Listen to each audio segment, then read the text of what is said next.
bersihkan mafia tanah dari istana. Itu 2018. Kemudian kenapa ini terjadi di FKMTI? Semua korbannya dikriminalisasi. Kita mau bawa bukti materi maupun bukti fisik tidak laku. Yang laku adalah siapa yang punya duit. Kalau korbannya itu tidak punya duit, habis. Jadi ini bapak-bapak sekalian di seluruh tanah air, ini sangat-sangat berbahaya. Bayangkan, saya akan bantah sedikit Pak Menteri Wamen tadi ya. Jangan dianggap kalau membuka data itu berbahaya. Tidak. Kenapa? 59% tanah kita dikuasai segelintir, tidak sampai 1%. Oke, 41% itu dikuasai oleh seluruh 250 juta penduduk Indonesia. Padahal yang 59% kontribusinya ke negara tidak ada 1%. Jadi kalau kita matiin semua bohir-bohir itu nggak ada pengaruhnya sama negara. Jadi saya bantah itu Pak Wamen ya, itu yang pertama. Kemudian di kepolisian, mohon maaf, kami tidak percaya. Mau ngapain pun kita lapor, kalau lawannya itu pengembang gede, selesai. Bahkan semua dikriminalisasi. Contohnya, Pak Jokowi udah jelas-jelas berantas tanggal 17 Februari. Berantas mafia tanah beserta backingnya. Ini sudah berapa bulan? Udah hampir 1 tahun lebih. Mana backingnya yang ditangkap? Tidak ada. Jadi mau siapa mau kita percaya di negeri ini?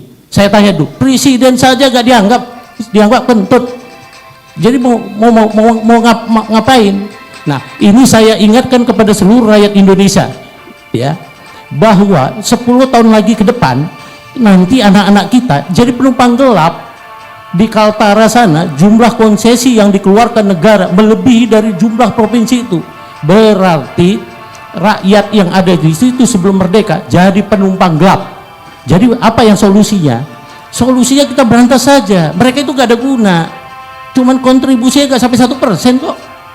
Jadi apa? Justru mereka penghalang investasi. Di FKMT itu kami bagi 5. Pertama, perampasan tanah di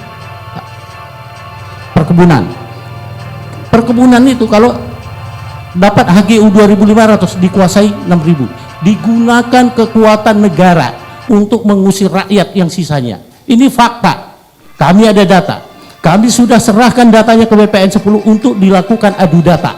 Kami bisa menunjuk hidung siapa pelakunya, tapi kami tidak pernah diladeni untuk itu. Waktu itu masih kami ingat 2019 diadakan yang namanya perambasan mafia tanah tim oleh Bareskrim. Kami datang, kita tanya kantornya di mana, tidak ada. Kami datang ke BPN, ada kantornya, tidak ada. Jadi ini apa ini semua permainan? Jadi kami sama sekali tidak percaya. Kami hanya percaya niat Pak Jokowi. Tadi Pak pendiri Forum Indonesia Adil menyatakan jangan-jangan ini hanya sebuah narasi, mafia sebenarnya malah dia gitu. Kenapa? Ini gampang kok nyelesaikannya kok, ganti menterinya, ganti yang lain, banyak seluruh rakyat Indonesia banyak kok yang punya kapasitas kok. Jadi kenapa ini terjadi terus? Justru eskalasi perampasan tanah itu terjadi pada saatnya Pak Presiden. Kenapa saya katakan gitu? Pada saat disuruh berantas mafia tanah berserta backingnya itu tanggal 17 Februari 2021 meledak Sentul. Meledak di mana? Kami di FKMTI, saya sendiri langsung di SP3 pada laporan saya tahun 2010. Begitu juga kasus-kasus yang lain. Nah, ini sangat berbahaya saya katakan buat rakyat Indonesia. Nanti kita perang saudara. Contohnya, saya punya tanah asli, punya alas dasar hak kepemilikan awal. Oke, dia bisa rampas. Karena apa? Dia berkuasa, hukum semua dilanggar. Pada saat keturunan saya punya kekuasaan, ini akan diungkit kembali. Apa yang terjadi? Kita tidak berkesudahan terhadap masalah tanah ini ya. Ini kita ingatkan, tolong bapak-bapak penegak hukum, jadilah seorang negarawan. Tanah kita di 80%, Buya Safi'i Ma'arif menyatakan 80% tanah kita dikuasai korporasi, 13% asing. 7% hanya 270 penduduk Indonesia. Ini kita bahaya. Ya, cara-caranya bagaimana? Simple, nggak usah rumit-rumit. Karena pemberian hak itu semua melanggar hukum. Penegakan hukum aja sudah selesai kembali kok 50%. Kami siap adu data di FKMTI. Kami siap kehilangan, kami siap di penjara kalau itu bukan tanah kami. Tapi maukah BPN? Tidak. Itu sebabnya kami, begitu juga di kepolisian, tidak mau. Suka-sukanya aja. Siapa yang duitnya lebih gede, ya udah dia yang menang. Semua di seluruh Indonesia, kalau ini nanti yang akan terjadi, apa yang akan terjadi? Kita perang saudara. Ini sudah terjadi, tapi eskalasinya naik terus. Jadi perintah Pak Jokowi yang menyatakan berantas mafia tanah berserta backingnya itu ngomong kosong semua. Mana backingnya? Backingnya ada di depan mata, ada di istana, ada orang-orangnya situ juga gitu. Jadi itu saya rasa dulu, oleh sebab itu hati-hati. Kalau nanti sebuah pengembang, kalau memang mereka melakukan penjualan, harus ada jaminan, baik itu di bank, baik itu menanti maupun waktu melakukan AJB, ada pernyataan bahwa dia bisa menjamin bahwa itu tanahnya tidak dirampas. Kalau tidak, apa yang terjadi? Nanti pembeli itikat baik, dia berantem sama pemilik tanah asli setelah pengembangnya pergi. Dan ini sudah terjadi. Saya ulangi ya, ini sudah terjadi. Dan eskalasinya naik. Nah, bapak-bapak penyidik diam semua ini. Pihak keamanan diam semua. Saya pun kemarin datang lagi tadi surat jadi terlapor. Malingnya di sana, yang mau ditangkap di sini. Itulah terjadi. Semua kekuatan duit, moral, kita udah terjadi degradasi moral bangsa kita ini. Apa yang terjadi? Kita nanti hancur tanpa tanah, Pak. Negara ini, sebuah negara tanpa daratan, ada negara tidak? Sekarang kalau negaranya di 93% dikuasai segelintir orang, kira-kira kita tinggal berantem nggak nih? Nah, oleh sebab itu teman-teman di BPN, tolonglah jaga negara ini.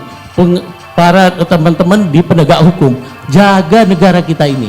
Itu yang perlu saya sampaikan. Karena kami sangat miris. Di FKMT itu ada sertifikat diagungkan di bank. Utangnya 100 miliar. Bisa diambil dengan menggunakan dokumen di tempat lain. Yang umum di FKMTI adalah bahwa si mafia menggunakan dokumen lain mendalilkan di tempat korbannya. Itu yang pertama.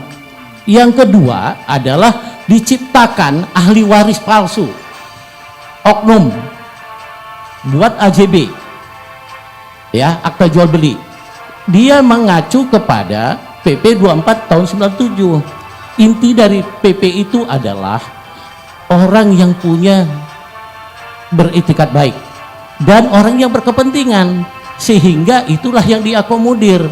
Kalau data kita antarkan pada penyidik, walaupun dengan bukti materi lebih dari 5, tetap kita dikatakan tidak menemukan unsur pidana. Pada pemalsuannya jelas gitu loh. Tapi itulah yang terjadi dan semua tutup mata. Oleh sebab itu, bapak-bapak sekalian, janganlah dibiarkan ketidakadilan. Ini adalah sumber kehancuran bangsa kita. Saya rasa itu. Terima kasih. Baik, sekali lagi saya konfirmasi, Pak Budiarjo, berapa total yang pernah diadvokasi oleh Bapak? Yang sudah masuk, Pak, yang sudah terverifikasi di FKMTI itu ada 30.000. Karena kita pelaporannya by web, jadi kita tidak dibenarkan ketemu dengan korbannya, harus pakai web. Kenapa? Supaya tidak ada cawe-cawe, ya, pakai web, dan memang harus asli, di scan, dimasukkan ke www.fkmti.com. Kami ada di 19 provinsi. Nah, ini kita selalu terus berjalan untuk Jakarta. Makanya waktu itu saya debat dengan Pak Agus Bagus di Kementerian BPN. Data di BPN itu 1.600 komplek pertanahan. Saya katakan di Jakarta aja di FKMTI 10.000 lebih, khusus Jakarta, belum lagi yang di tempat lain gitu loh. Jadi saya pikir tolonglah tegakkan hukum, moral itu ditegakkan, meninggal pun bapak-bapak ya, dapat uang dari tanah, itu tidak selamat. Tunggu tanggal mainnya.